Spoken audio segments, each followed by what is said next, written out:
E hoje estamos falando com o Dr. José Carlos Sadala sobre as doenças que acometem as mulheres. E, doutor, por gentileza, podemos falar sobre endometriose? Claro, a endometriose é uma das doenças mais frequentes da mulher. Diz-se que é a doença do mundo moderno, dada a frequência que ela está tendo. Endometriose é um implante do endométrio fora do útero. Endométrio é aquela camada interna que sai na menstruação e quando ele sai do útero e vai para a barriga, diz-se endometriose. Endometriose é uma doença benigna, não é câncer, mas cujas sequelas podem ser perigosas para a mulher. A maioria das mulheres, quando tem endometriose, não tem problema nenhum. Mas uma pequena parcela pode cursar com infertilidade, ou seja, dificuldade para engravidar, pode ter dores pélvicas crônicas, então tem aquela dor de longa permanência, pode ter dismenorreia, que é aquela cólica menstrual, então uma coisa que nos chama a atenção em pacientes que têm cólicas severas, acaba tendo que se afastar do trabalho, faltam, enfim. Essas têm uma alta incidência de endometriose, dor na relação, então esses pacientes também experimentam dor na relação e em casos mais severos pode acometer o intestino e a bexiga, dando alterações para urinar, algumas vezes urinando com sangue, principalmente no período menstrual, e pensando no intestino, dando alterações intestinais, como cólicas intestinais, principalmente no período menstrual e até evacuando com sangue. Claro que isso é uma minoria dos casos, mas isso pode acontecer também. Uma coisa importante da endometriose é você fazer o questionamento sobre todos esses sintomas clínicos e, na suspeita, ir atrás do diagnóstico. Por que eu digo isso? Um estudo lá no Hospital das Clínicas mostrou que a média de queixas das pacientes até o diagnóstico vai de 7 a 8 anos. Então ela fica sofrendo todo esse tempo até ter um diagnóstico da doença. Ainda atualmente o diagnóstico é só através de biópsia, ou seja, ela teria que fazer uma cirurgia, geralmente uma laparoscopia, para fazer o diagnóstico e remoção das lesões. Mas é claro que através das queixas do exame físico, tudo você pode levantar a hipótese, não necessariamente você vai acabar operando essa paciente. Na suspeita da doença, um exame que ajuda é o próprio ultrassom, ultrassonografia pélvica transvaginal. O ideal é fazer com preparo de intestino, então tem poucos centros que acabam fazendo, e você pode fazer um marcador tumoral, um exame de sangue chamado CA-125, que quando a paciente tem queixa e você faz no período menstrual, ou seja, no primeiro, no segundo ou no máximo no terceiro dia da menstruação, esse exame, junto com as queixas clínicas, tem uma alta acurácia para você fechar o diagnóstico de endometriose. Então, esse CA-125, se ele der muito alterado, não é também para ficar achando que é um tipo de câncer, né? Porque acontece muitas vezes da pessoa achar que isso é um tipo de câncer que ela está. Excelente pergunta. O CA-125, infelizmente, foi banalizado. Muitos clínicos acabam pedindo como check-up para as pacientes. Até numa pergunta anterior eu já falei que não existe rastreamento para câncer de ovário, e isso se dá para o CA-125. CA-125 é o marcador que mais se eleva no câncer de ovário, mas ele é inespecífico. Endometriose ele aumenta, gravidez pode aumentar, se a paciente tem uma apendicite também aumenta e não tem nada a ver com o ovário. Se ela está com uma pneumonia, com água no pulmão, pode aumentar. E posso ficar até amanhã falando todas as condições que aumentam o CA-125. A mensagem é que ele é inespecífico e é errado pedir este marcador como rastreamento de câncer. Até se tiver interesse eu posso relatar um caso que aconteceu, uma paciente que foi pedido um CA-125 de rotina, não por mim, ela veio numa segunda opinião cujo exame estava aumentado. Coitada, ela estava extremamente preocupada e até acabou o outro médico pedindo um PET scan, que é um dos exames mais caros e sofisticados para ver se tem alguma alteração tumoral no organismo. E não tinha nada. E ela veio pedindo para eu tirar os ovários dela. Desculpa, não tem sentido. Não existe rastreamento e você não valoriza esse CA-125 se não tem outra correlação clínica. Então ela tinha ultrassom normal, ressonância normal, PET scan normal. Por que ela deveria ser submetida a algum outro tratamento? Enfim, ela acabou não confiando, voltou para o colega inicial, operou e tirou os ovários. O que aconteceu com o CA-125? Aumentou, porque fez uma cirurgia, é uma agressão, aumenta o CA 125. Então, quer dizer, não adianta nada. Então tem um pouco de parcimônia nesses casos. Então não deve ser pedido e não deve ser valorizado na ausência de alterações ovarianas. Então você fez o exame, o ovário está normal, trompas estão normais, não tem por que ficar se preocupando, simplesmente não faça esse exame. E ele é um dos principais marcadores da endometriose também. Agora, o doutor falou que também um dos exames é o transvaginal.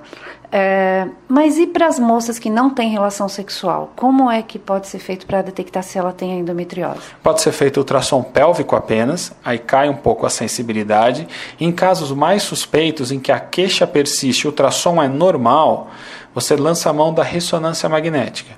Lembrar que a maioria dos focos de endometriose são pequenos, menos que 1 centímetro. Então, às vezes, o ultrassom não pega mesmo. Às vezes, até a própria ressonância não pega. Mas aí, se você tem uma queixa forte e está com alta suspeição, exame físico suspeito, você pode lançar a mão da ressonância, que é o melhor ainda. E, persistindo a dúvida, você pode até fazer um teste terapêutico, ou através de hormônios, ou mesmo indicando a cirurgia, a laparoscopia, que se tiver lesão, você já remove e comprova a doença. Ok, doutor. Então, como a endometriose é uma coisa que é difícil, né, também de detectar, mas existem aí os sintomas. Então, a gente pode reforçar quais são os sintomas para a suspeita da endometriose? Perfeito. Então, reforçando, a principal queixa é a dismenorreia, que é a cólica menstrual, cólica de moderada, severa intensidade, às vezes incapacitante, fazendo a falta do serviço. Outro sintoma, algia pélvica crônica, aquela dor pélvica crônica que a paciente acaba convivendo com ela e acha que é normal. Eu brinco que mulher sofre muito. Se o homem tivesse um pouquinho disso, já tinha sido diagnosticado há muito tempo atrás. Alterações intestinais cíclicas. Então, a paciente que na menstruação ou tem diarreia ou tem intestino mais preso e, em casos mais graves, aquela que evacua com sangue na menstruação. Alterações urinárias cíclicas. Então, paciente que na menstruação tem disúria, né, dor para urinar, aquela paciente que na menstruação, nos casos mais avançados, tem micções com sangue. Também pacientes que têm dor na relação, geralmente essa dor não é logo na penetração, é quando chega lá no fundo, a gente diz dispareunia de profundidade. Então, essa pode ser um sintoma de endometriose também. E, por fim, pacientes que estão com dificuldade de gravidez. Então, uma das sequelas da endometriose é dificuldade para engravidar. Lembrar que, como é um endométrio fora do útero, ele funciona aos hormônios exatamente igual ao endométrio. Então, no período menstrual, está, entre aspas, sangrando para dentro da barriga também. Claro que uma quantidade muito pequena, isso não vai levá-la a risco de risco de morte, é pequeno, mas esse sangue na barriga é altamente irritativo, forma aderências e dá bastante dor. Doutor, qual é o tratamento para endometriose? O tratamento varia, depende das queixas da paciente, da tua suspeita clínica, dos achados dos exames de imagem, para você pensar se é uma endometriose leve ou uma endometriose mais acentuada. Na leve, você pode até dispensar a cirurgia e tentar tratamento com hormônios.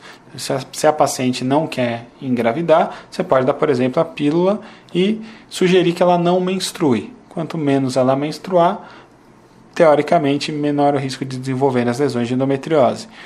Já se ela tem desejo reprodutivo, a gente encoraja ela a engravidar. A gravidez é um excelente tratamento para a endometriose. A endometriose tem receptor para estrógeno, então o combustível da endometriose é o estrogênio. Na gravidez, você tem um banho de progesterona, que é o contrário ao estrogênio. Então, por isso que muitos médicos falam engravida, que é o melhor tratamento. E é verdade. Além do que, depois, quando ela for amamentar, o hormônio da amamentação, que é a prolactina, diminui praticamente zera os níveis de estrógeno durante esse período. Então, quer dizer, você tem mais uma bomba anti-hormonal funcionando. Então, os focos acabam secando e acaba, na maioria das vezes, resolvendo o problema sem necessidade de cirurgia. Agora, já nos casos mais avançados, mais acentuados, onde a sintologia é mais exuberante também, você acaba lançando mão da laparoscopia, com remoção dos focos. É claro que você deve ter ouvido falar em pacientes que precisou tirar o intestino, fazer retossigmoidectomia, mas esses são casos mais raros, em que há o comprometimento intestinal, e não só tem esse comprometimento intestinal, como tem comprometimento da luz do intestino. e aí você realmente tem que remover, senão pode acabar obstruindo e é até uma condição gravíssima que põe em risco a vida da paciente. Mas é uma minoria dos casos, apesar de, é isso que a gente vê quando vai pesquisar nos sites de busca, mas é uma minoria, imensa minoria dos casos que precisa mexer no intestino. A maioria dos casos cirúrgicos, você precisa retirar os focos, mas não há necessidade de mexer, quer seja intestino, quer seja na bexiga. E um grande erro, né, doutor, das pacientes que adoram o Dr. Google, Pois né? Pois é, eu vi uma paciente, a questão de um mês atrás, eu tinha feito a laparoscopia para ela, removi os focos de endometriose, falei, fica tranquilo, removeu os focos, agora acompanhamento. E ela falou, quando viu o anátomo patológico, né, que é o resultado da biópsia, confirmando a endometriose, ela se desesperou, porque foi no Google, viu que não ia conseguir engravidar, que ia ter que perder o intestino. Eu falei, não, para com isso, para de ver. Melhor você procurar o seu médico, filtrar. Não é errado procurar. Hoje em dia as pacientes vêm com muito mais informação para você, isso é bom. Não só te obriga a manter atualizado, como ela já ela não parte do zero. Mas às vezes eu brinco, ela parte do -1. E às vezes ela acessa o site errado, a informação errada, e para você apagar o incêndio, dá mais trabalho do que se ela não tivesse visto nada.